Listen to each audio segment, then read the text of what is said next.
Hello friends, இன்றைக்கி நம்ம சேனலில் குழிப்பணியாரம் எப்படி செய்யலான்னு பார்க்கலாம். அதுக்கு நான் நேற்று 1 கப் அளவுக்கு பச்சரிசியும் 1/2 டீஸ்பூன் வெந்தயத்தை சேர்த்து ஊற வச்சு நேற்று அரைச்சி வச்சுருந்தேன். அது புளிச்சதுக்கப்புறம் நான் எடுத்து வச்சுருக்கேன்.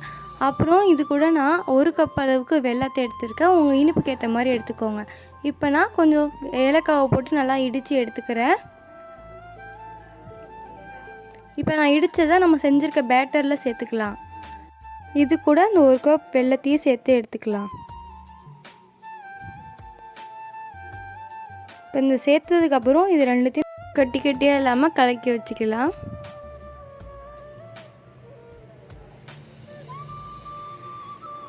இப்போ இது கூட நான் கொஞ்சம் தேவையான அளவுக்கு உப்பு சேர்த்துக்கிறேன். உங்களுக்கு தேவையான அளவு நீங்கள் உப்பு சேர்த்துக்கலாம். இப்போ இந்த கட்டியெல்லாம் இருக்குது பாருங்கள், நல்லா அதெல்லாம் இருக்கக்கூடாது, நல்லா உடச்சி விட்டுக்கோங்க.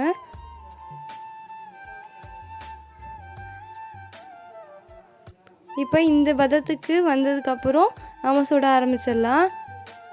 இப்போ நான் அடுப்பை ஆன் பண்ணிவிட்டு இப்போ நம்ம எல்லா குழியும் எண்ணெய் படுற மாதிரி தடவிக்கலாம். அப்போ தான் நம்மளுக்கு குழிப்பணியாரம் ஒட்டாமல் வரும். இப்போ நம்ம ஒவ்வொரு குழியிலையும் மாவு ஊற்றலாம். இப்போ குழிப்பணியாரம் வெந்துடுச்சு. இப்போ நம்ம பிரட்டி போட்டுக்கலாம். அதை என்கிட்ட ஸ்பூன் தான் இருக்குது, ஆனால் ஸ்பூனால் நான் திருப்பி போட்டுக்கிறேன்.